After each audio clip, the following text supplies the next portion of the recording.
Blog Talk Radio.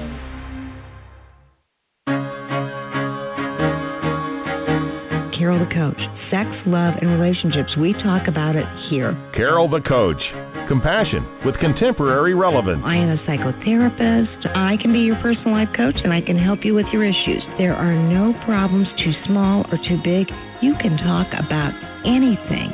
Speaker, columnist, radio TV host, and commentator. Carol the Coach brings messages of wellness and empowerment within reach of everyday people every day. Almost 5 years ago, I lost my soulmate in an accident. He was killed in a plane crash. Life just, for me, has seemed to stop. There are groups all over the city. I teach one. It is a specific way to start thinking so that you shift how you see the world, which then shifts your energy, and then you feel better and you actually see things differently. Carol the Coach. Always available too at carolthecoach.com. Now I've got Russell on the line. I'm 47 years old. I'm a truck driver. I'm married. I have a wife in San Francisco. Okay. I haven't been home in 6 months. My thing is, I don't know if I have a sex addiction or what the problem is. Why do I want what I can't have? And as soon as I can have it, I don't want it anymore. You're right on target when you say, I don't know if I have a sexual addiction. Well, guess what? Yes, you do. And you know what? That's my specialty, Russell. So you're at the right place. Continue. I meet women online, and I'm in a different part of the country. I travel all 48 states, so I love sex. I hear self-esteem issues. You never felt good enough, and you didn't feel like you were getting what you should have then, and you're reenacting that now. Do you want to change that about yourself? I got an interesting email this week. He says, thank you for taking my email in question. My girlfriend and I listen to you on the radio, and she respects your opinion as I do. So here's the question. I've been separated for 9 months. I'm working on a divorce. Is it okay to date? I believe it is. But she's not comfortable with being around people who know my divorce is not final. Can you help? He kind of answered it when he said if she's not comfortable, it's not a good gig. And Pat, and that is the truth of the matter. If you are in a relationship and you are in another relationship, you're much more likely to have that relationship go south. And therefore, you really need to close a chapter before you open any other new ones. And with sex addiction and partner betrayal, boundaries are so important.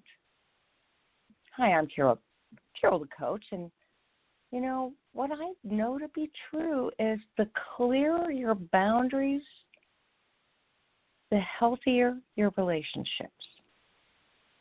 And so if you don't have clear boundaries right now, then I'm going to ask you to please, please, please clean them. Why? Because that's the best thing that you can do to really fortify the relationships that you're in.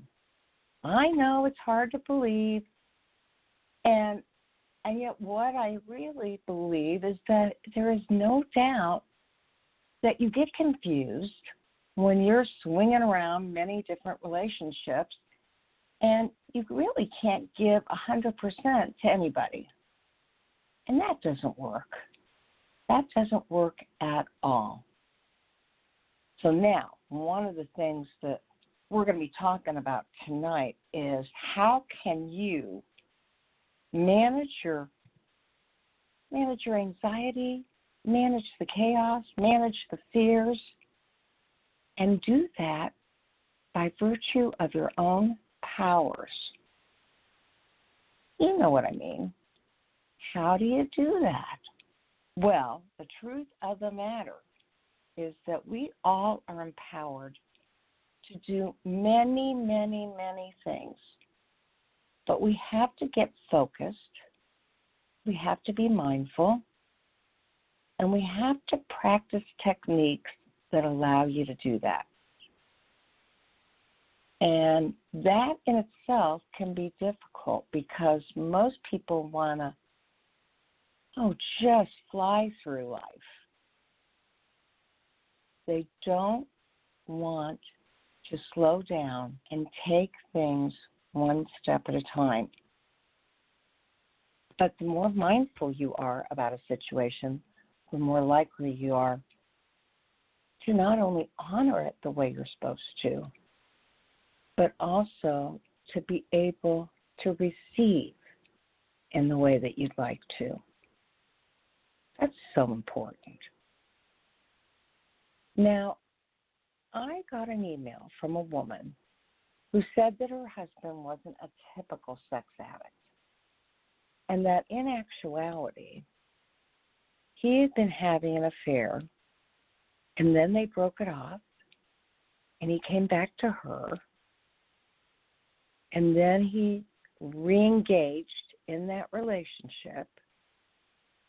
And she said, Carol, we need your help. We don't know how to get through this, but I don't think he's your typical sex addict. Now, we've done a lot of talking on this show about sex and love addiction, right? And that is really when somebody has a propensity to not follow the rules.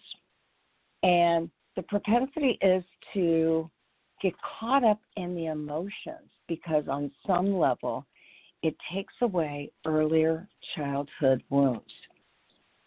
And so if you are somebody that sex is not necessarily your thing, but what is your thing is the relationship high that you get from being with people, then I advise you to go to sexandloveanonymous.com, SLAA.com, and take the test.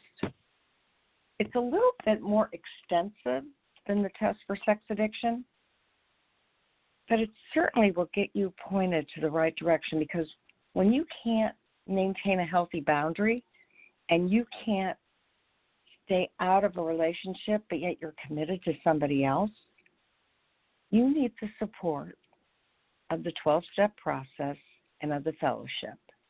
And when you have that support, you're much more likely to be successful. Now, does that make sense? That your addiction is really to love. Your addiction is to the relationship that you want or that you believe you have. The truth of the matter is more sex and love addicts don't get their needs met. They don't get their needs met, and so they find themselves doing very, very desperate things. Standing in the rain, waiting for him to come home, to see who he's with, stalking, driving by in the middle of the night, obsessing about the person, realizing that that person is not theirs. I would really encourage you to look at this SLAA website. Attend some meetings. You know, that's one of those meetings that typically are more female than male, but there are certainly male sex and love addicts. Obviously, this woman was writing about her husband, and that can be a problem for partners of male sex and love addicts, because they don't particularly want their husband going to a support group that's going to be predominantly women. I know if I've got partners listening to the show, you can relate to that.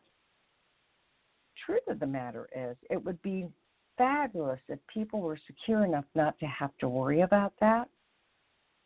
But sex addiction, sex and love addiction are so compulsive that, well, intentions that are good can go easily bad. And so I'm always saying, don't put yourself in a situation where you're going to find temptation. Make it easy on yourself. Now, interestingly enough, I'm going to be on Fox 59 tomorrow, not the national show, the one here in Indianapolis. And I'm going to be talking about a methodology that Deepak Chopra sent me. So I went ahead and put it on my Facebook so that you could all see it and hear about it. I have it both on my Sex Helper Carol the Coach YouTube book, and then I also have it on my Carol the Coach YouTube. I did two different ones because although there are a lot of similarities between sex and love addicts, sex addicts, and then people that just really want to decrease the busyness in their life. So I want to talk to you just a little bit about it. When you have a negative vibrational energy, when you are ruminating and you can't stop thinking about the worst, and you want to make your life happen, and you don't know how to stop the racing thoughts, and you're really thinking that nothing good is ever going to happen, you can actually change those thoughts with 4 easy steps. It's called the STOP method. And STOP sounds exactly like it is. S is for stop. You're to stop and ask yourself, what is causing me distress? I don't have enough money. I don't have a job. I think he's cheating. I think she's flirting. Create the meaning of your distress in 1 sentence or less. Okay.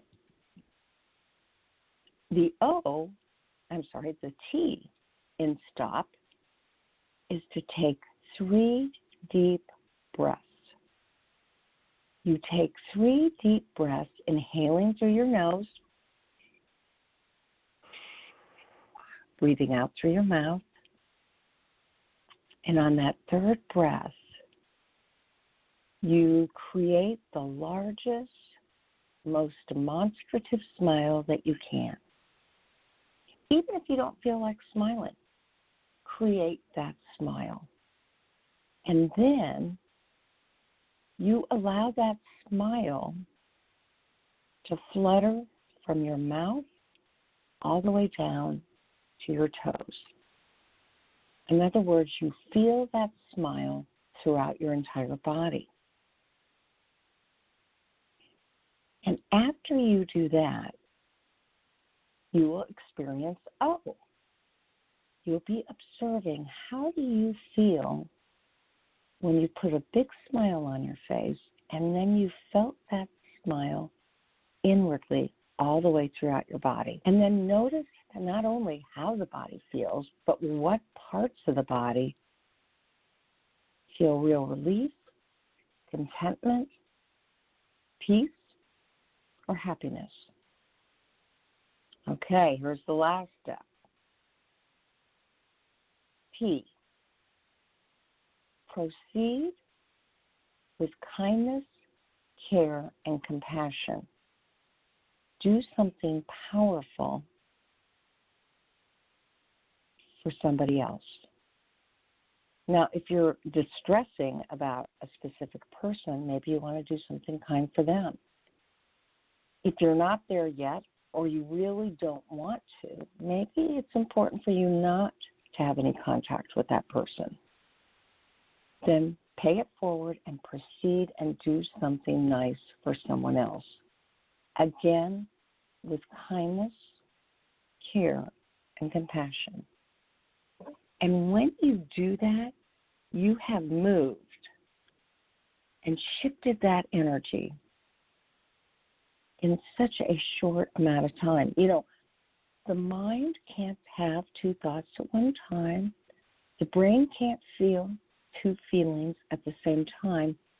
And when you smile, even if you don't think you have anything to smile about, or you can't think of anything you're happy about, when you just train the body to smile and then experience it throughout the entire body, I promise you, it shifts the energy. And when you shift that energy, you're much more likely to appreciate what is.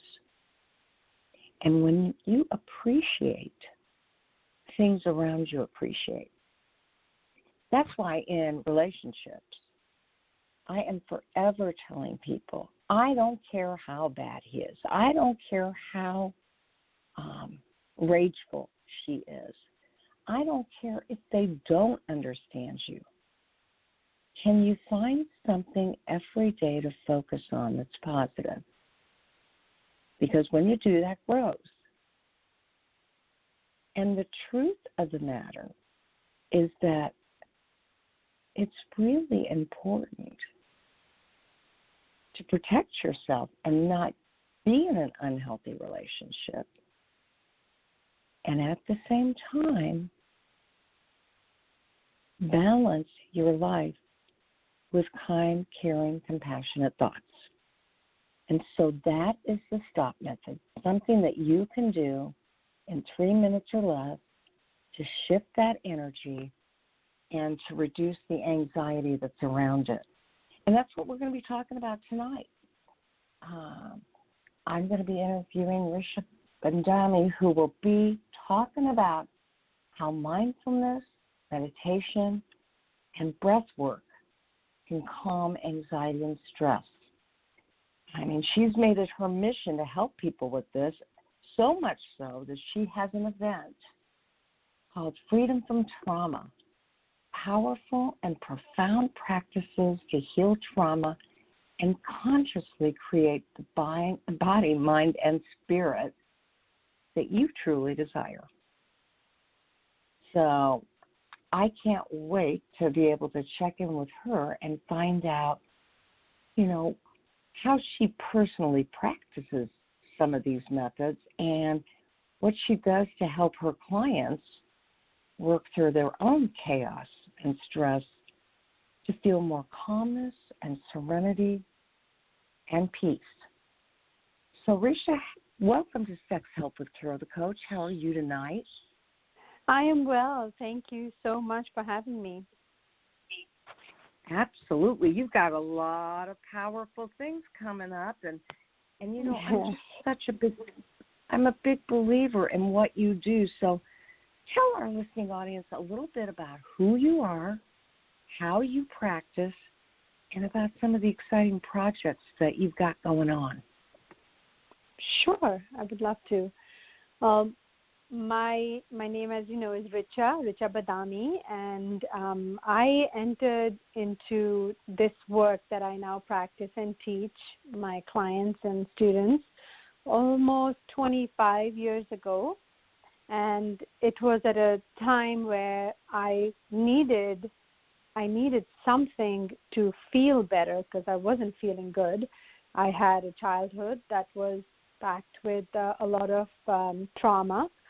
Childhood trauma. There was sexual abuse and neglect, and that was really, really hard and disorienting, to say the least, as someone in her 20s, and I was lost and did not know how to find the help I needed. And I was fortunate enough that I got introduced to a teacher who brought me in and started to show me how I could use my breath and body and meditation and a variety of transformational tools that I now teach to unlock the stress and strain and deep anxiety that I had been holding in my body since I was a child, since I was, abused for a pretty, about 10 years of my life between the age of 8 and till I left home when I was 18.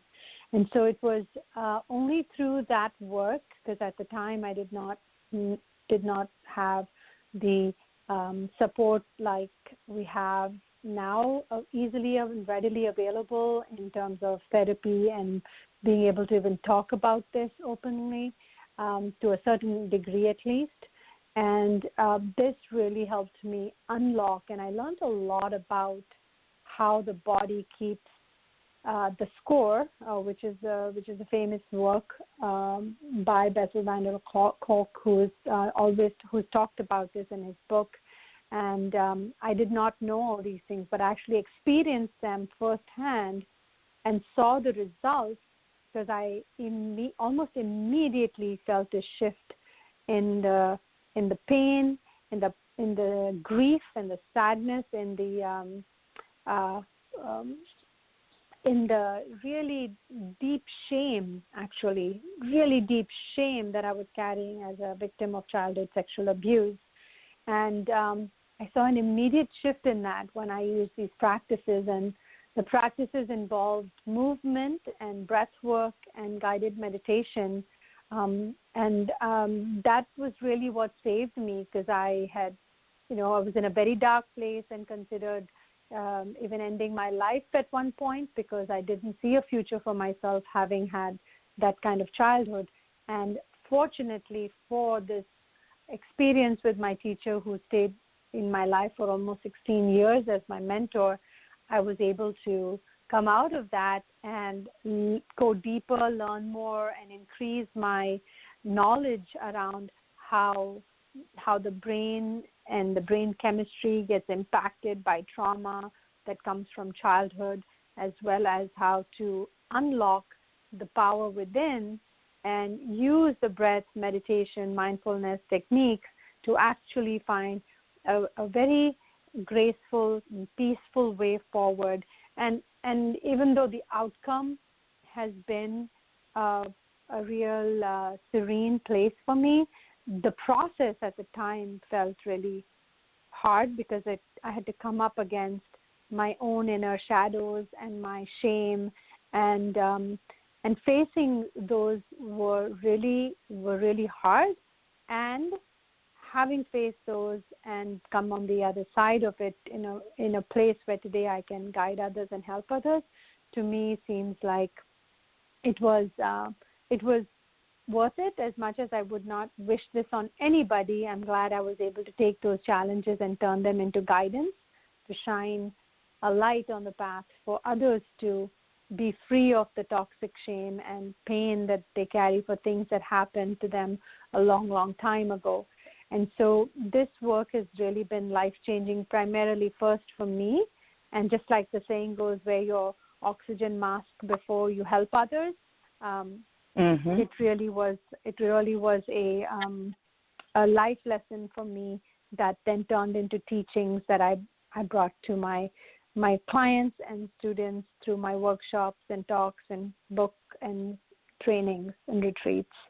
So that's the work that I've been doing, as well as now, like you had mentioned just a few minutes ago, the online series that I'm working on right now is called Freedom from Trauma. And, we find ourselves at a very tender time on this planet, where people like myself and millions of others who have entered this period on our planet with pre-existing stress, anxiety, trauma, and just abuse, history of violence, assault, all the things that people have experienced and have had really difficult time healing even from. And then they enter the pandemic period on our planet. It's almost like there's a pandemic within the pandemic, where some people are silently suffering and don't know quite how to end their quiet desperation. It's a really hard time, and I could relate to that, because as much as the work that I have done over 20 years, I found myself really relating to my clients and really getting how hard this period is. And so I was very inspired and motivated to bring tools and modalities and conversations and practices to people, to give them access to the many, many ways that one can come to a place of self-care, self-love, self-regulation, self-worth, and pause to just pay mind to who you are, even though you may have experienced things that were not what anybody would desire or wish for on you or anyone. And no matter how your issues or your trauma or your addictions or your compulsive behaviors came into existence, you are still inherently a precious being, and every single one of us needs that moment, that pause, to take care and choose a way that is kind and loving to find a way out of the shame and out of the pain, because who we really are is not that. Who we really are is full of potential for good and kindness and loving relationship and growth. And we all have that potential. And I think if we find a way to access that potential, we can really start to see changes. So I'm hoping that this Freedom from Trauma online series, which is an absolutely free event, and it's coming in about 6-7 weeks, and it's going live in September, and will hopefully offer people a variety of tools and expertise and teachings to help them on their journey of recovery, of healing, of transformation. Yeah, and interestingly enough, this listening audience is both sex addicts in recovery or sex addicts searching recovery, and then partners who have experienced the trauma of sexual betrayal. And we both know that they go through that trauma cycle. Both of them typically do, and their brains don't work so well. And so what I'm really excited about is both your conference and your work in general help people to slow down and follow their breath work and be mindful. And I was wondering if you could give our listening audience a sample of an exercise you use with somebody who's prone to that anxiety. Absolutely, I would love to. It is actually a practice that I do daily. Sometimes I do it actually every morning and every night, and I also sometimes will do it during the day. If I have, in fact, the busier I am, the more I will do it to help me with just managing my energy levels, as well as the stress that comes with just having a busy day sometimes, so that I can be fully present to what it is. Absolutely love to do that and take the audience through a very simple breath exercise. And there's no perfect way of doing this. There's no right or wrong way of doing this. This is really an invitation to meet yourself exactly where you are. There's nothing to fix because nothing was broken. Just breathe and become totally aware of that breathing. And that's the invitation. It's the pause. And I describe that like taking the exit ramp off the highway, off the speedway, and just pulling over to the side and just taking that time. So we go on a highway that's breakneck speed sometimes in our day, and imagine that you're just going to take the exit ramp and it's just going to come to a simple pause for a few breaths. So with that said, just come in a comfortable position, and you can be sitting up straight or relaxing back into a chair, whatever is your space, your spot that makes you feel most at ease in your body. Just do that. Your feet can be flat on the ground, which is kind of nice to feel a sense of connection and groundedness. Just relaxing your neck and shoulders. You can gently close your eyes so that you can cut out the distraction of seeing things around and just come in for a moment. And gently, when you're ready, take a deep breath in. And breathe out. Palms could be facing up, so as to opening up to receive breath that helps relax, breath that helps expand and increase the space, just to allow for what there is. And every breath out is releasing the stress, releasing the strains, and letting go of that which is not in your control. In this moment, breathing in and breathing out. Breathing in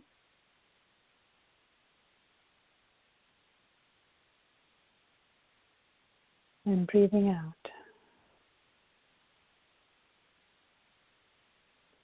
Follow the natural rhythm of this breath in and out.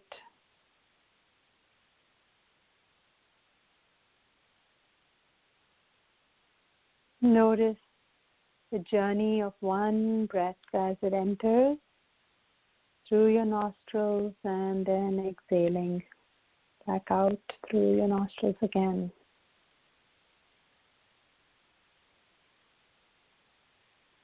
With every breath, notice how your breath is slowing down just a little bit more every time. See the palms as they're open facing up, that you're receiving life, receiving love, receiving light, possibility. And when you exhale,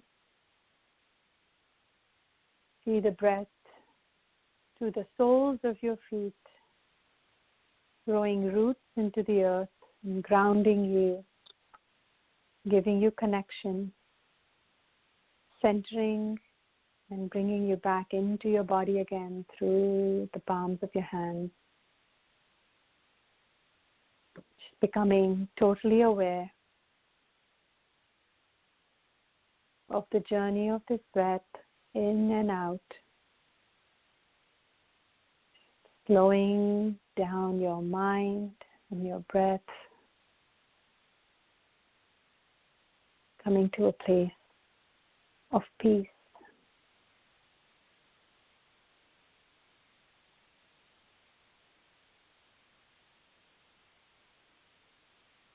Now, with this breath, go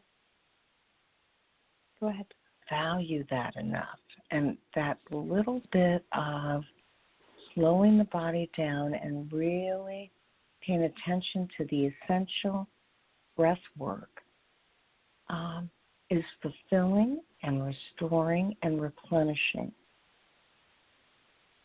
Yes, and in fact, this simple template, it took not even 3 minutes maybe, can be developed with practice, where we can hold our breath at the top of the breath for a few counts. And then when we drop back in, we can again hold the breath again after the inhale. And it's just this extension and expansion that happens, and we can, over time, build the muscle. Just like we have to work out every day, we have to eat right every day so that we can have the health and body that we want. Breathing is like that. You can build the muscle and the brain, and you can rewire your neural pathways in your brain, because it's plastic, it's elastic. You can actually do that. Like with habits, new habits, you can extend the breath, pause, re-enter, and there are many variations and progressions, I should say, that I take my clients through when I have a longer, obviously, time to do that, where we can release anxiety, we can actually push breath out too. There's movement that we can do to help release the body's. Literally on a cellular level, we can move it out through the breath with some powerful yogic breath and breathing techniques from yoga, which is ancient, 5,000 and more years old science on how to re-engineer how emotions and thoughts are stored in the body using breath and movement. And so that I have found to be a very powerful tool in recovery, both with the addicts as well as with partners, because I work with partners as well. And so it's been very been very helpful for many men and women. Well, and I know that the conference that you're going to be having is not solely for sex addicts or partners. It's really for anybody who is obviously wants to heal their own stress, their own trauma, and just have a clear desire for a healthier body, mind, and spirit. Right. How can people sign up for that? Do you have a sign up yet? The sign up is going to be live in the first week of September. However, I would urge people to send me an email at richabadami.com or go to my website richabadami.com and subscribe on the homepage, because everybody on that list is going to get an invitation along with bonuses that are going to be offered, that are going to be free resources and steps to start the process of healing right away. Because, like you said, the premise of Freedom from Trauma Summit is for people who have suffered from any type of trauma: childhood trauma, domestic violence, abuse, neglect, narcissistic abuse, all different types of trauma, even racial trauma. The speakers coming, we have close to 40 speakers, are addressing a variety of different areas of trauma. Trauma is a big subject, it's a big field, and it comes into people's lives in different ways, shapes, and forms. And yet there are ways in which people can heal, that they can really find some commonality in some of the modalities, and they may be drawn to one more than others. And so it's really like it's an offering to I would say kindred spirits in these times that have suffered or are suffering, and we can all heal, we can all be better, we can all have joy and happiness and peace and know what that is as a real experience in our life. So I have an assessment that I'm happy to send out for folks to know what kind of how intense their trauma is and what kind of work might be needed on their path. That's another way that they can reach out if they would like. I'm happy to help with that as well. So that is an assessment or a questionnaire or a survey on trauma and level of trauma? Yes, on trauma, on especially childhood trauma. And so, did you develop that, or are you using somebody else's? I didn't totally develop that. I have over the years gone through so many different surveys and questionnaires. One of the questionnaires that recently I really got into was the ACE questionnaire, which is the Adverse Childhood Experiences. I, having grown up in India, I was not exposed to any of these materials, so I did not know about it until very recently, actually. And so when I took that myself, it really opened my eyes. And when I spoke to a therapist about it, she mentioned that given the score that I had, which was pretty high, my sort of is prognosis the right word? That would have been pretty severely, poor. It would have been a real case for all the worst possible outcomes. And yet I am where I am. And she herself said that it really goes to show that the work that I have been doing, which was outside of therapy at the time because I didn't have therapy in India, has really been powerful in my journey of healing from my childhood trauma. So that was very affirming, and that was only very recently that I came across that. So to answer your question, some of it is one questionnaire. I do have access to the ACE questionnaire, as well as other questionnaires that I have over the years gathered. They're around self-inquiry, self-assessment, and answering yes or no questions about experiences that you may have had that your trauma, whether it was parents, relationship, or society. So I wanna remind everybody, because she says that very fast, but it's Risha, and it's Badami. Yeah, so Richa that would be at Richa Badami. Okay. So the website is www.richa, Risha Badami, which is BADMI.com, or they can email you at Risha at rishabadami.com, correct? Yeah, so the Badami is spelled with Badami. There's an A there. So yeah, you can find me there. Just richabadami.com. If you go, you can just sign up there.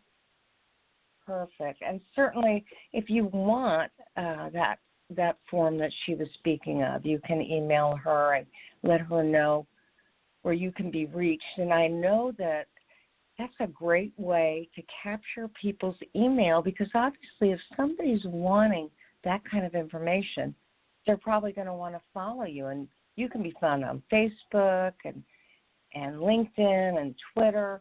I mean, you're really on all the social media sites, are you not? Yes, I am. Okay. And YouTube as well. YouTube also. Yes, I was looking at an interview you did. I think it was about your book. Tell us the name of your book and a little bit about it. Sure. The book is called Coming Home to the Heart, Transforming Trauma into Infinite Possibilities for Healing. And the book's on Amazon, and it can be found there both in the paperback and Kindle version. The book was really a labor of recovery and healing and transformation for me. And it also represents the way in which I healed from my childhood abuse, when I was sexually abused by my father, my biological father. And after I found my way in the world, if you will, after I left home and had my time to really go out and seek the help I needed on my own, I was able to find transformation and healing and find my path to forgiveness, and then work with my father to actually have a restored and reconciled relationship with him. And so the book kind of goes through that story that I had through my healing journey, and then also talks about the different practices that I used and the practices that I've used in my retreats and workshops with my students and clients, and also has case studies of my clients that have gone through the similar process of restoration and recovery, having had some really challenging experiences and traumatic experiences in their lives as well. And so that's what the book is about, and primarily as a way to really know for real that who you really are has never been hurt, broken, or damaged. Your essential self has always been whole, and what happened to you does not determine and define you and your rest of your life, because who you are is the love and light and grace of whether you believe in God or not. It's just pure love and light. And what happened to you, it does not define you. That was really the biggest teaching that I got, and I wrote it as a statement to my children. I have 3 daughters, and the book ends with a letter to my daughters where I want them to know that. And that to me is the most important thing, is whatever we've had in our life, that we create something out of it that can be more than the sum of our broken parts. So we can be bigger than that. We can be more whole than we've ever been, because not because of what happened, but in spite of what happened, we can really rise above and become that healing is possible. There is a light at the end of the tunnel, and the light is within you, and you have the power and the ability to access that light and find your way to a bright future with peace and happiness. So that was really what the book was about and for. It's just to give people hope. Well, I wanted to ask you because I know that somebody who has been traumatized doesn't believe this and doesn't want to be reminded of it at the time. But truly, out of great suffering occurs transformation and great strength. And so how do you believe that your sexual abuse, how did it affect you and make you stronger? Well, of course, at the time, it only felt like it was the curse of my life. And after I went through my transformational work, I realized that it gave me understanding, it gave me compassion for others' journeys, and even for my father's journey, who himself had been sexually abused as a child, and just understanding that there is another way, rather than staying in resentment and anger and bitterness. It only makes me not fully live my life. I kind of had tried that for quite some time, to stay angry and mad, and that was only bringing illness and sickness and disease into my life, and only making my experience of life very, very limited. And it felt like I was constantly in contraction and in a place of littleness and victimhood and smallness, and it was just not working. It was just not a place of thriving at all, to say the least. And when I tried the other way, it just opened up my life. It opened up possibility for love, for relationship, for service, for being there for others, for healing, for grieving, for going through the steps of the work of healing, which is not easy, but it's worth it, because what happens through that and past and beyond that is just something that is it's everybody's birthright to experience. And so it's not at all easy to say that, oh, I'm glad this happened to me. No, but I'm also not resentful anymore that it happened, because of it, it's given me a much more expanded view and much more expanded open heart and forgiveness, even for my mom, for my dad, and to be able to look back and say, yes, that happened, and I'm here today, and the choices that I've made have led me to this moment right now that I'm having this conversation with you. I published a book. I have other students and clients who I help overcome their trauma and find healthy and happy and whole relationships and with themselves again. And so while it's not easy going through it, we have to keep going through it and have the right support system, and have the people who believe in you and your potential, like I remember I did, and that's something you do for people, Carol, and your clients, and give them hope and then you can be there as a sounding board to remind them who they really are, that what happened doesn't define the rest of their life. There's a way forward, and you show them a way through empathy and through the teachings and trainings that you have and coaching that you do, which is, really powerful stuff. And so while it is hard and challenging, I would just say that one has to keep moving forward and be unstoppable, even though there will be many stumbling blocks and we will fail and fall a few times at least. And sometimes it will feel like 2 steps forward, 3 steps back, but it's all part of the journey. And just keep coming back. Just keep coming back, keep getting up, keep doing it.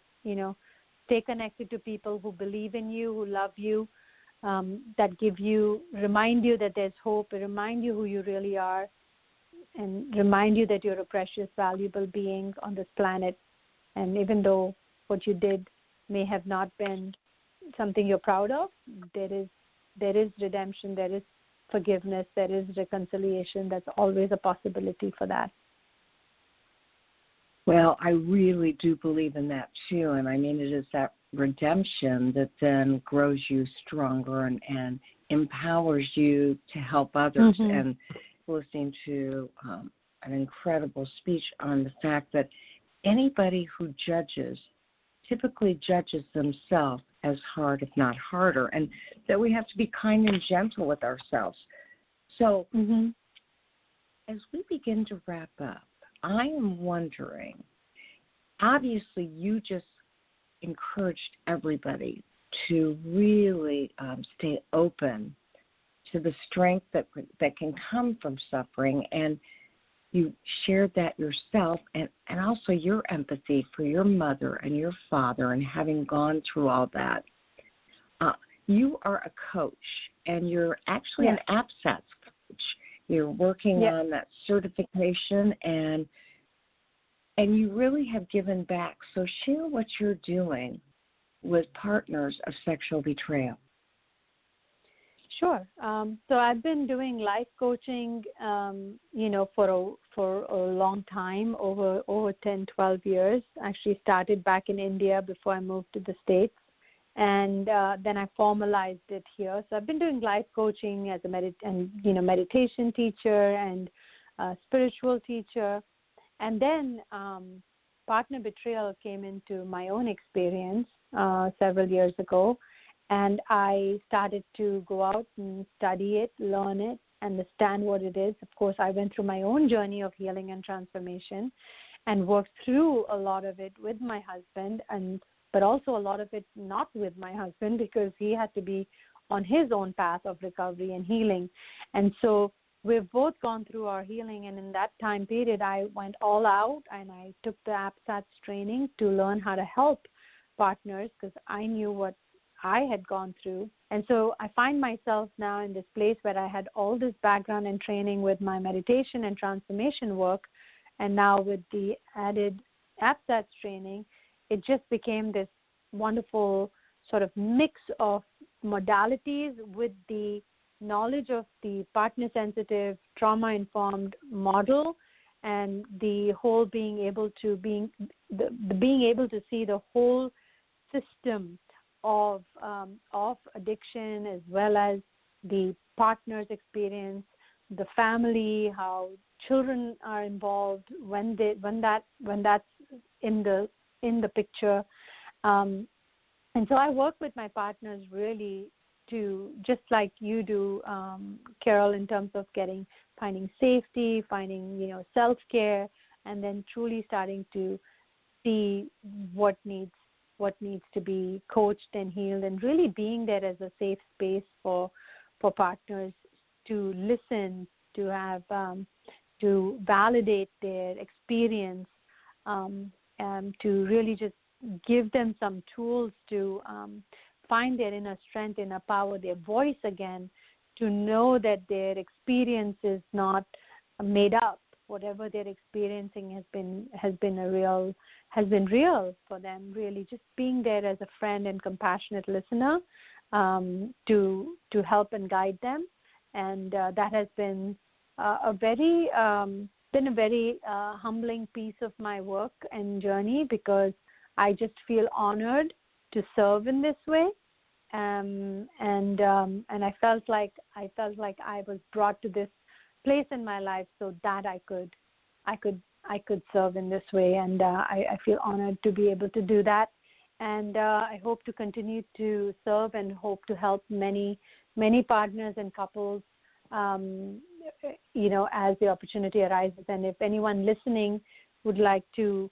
reach out to me, they can absolutely confidentially reach out to me at my email, like I'd mentioned earlier, rich@richabadami.com. So yeah, that's what I've been I've been doing, and it's we need so much of this work. Yes, it's a passion, and you do and it this very work well. is, yeah. So thank So you needed. so much. I mean, you're such a light to the world, and you've given a lot of yourself, and you're just really doing great work. And so continued success. I know I'm going to be part of the conference. It's going to be amazing. So everybody, please sign up by going to www.richa,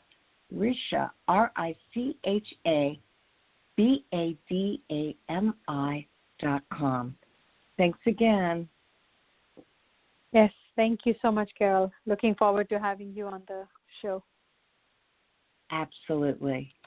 And so Right. that is a woman on a mission. I mean, she really wants you to work through your trauma, and she intimated that there are going to be special gifts given to anybody who signs up. So take advantage of this opportunity.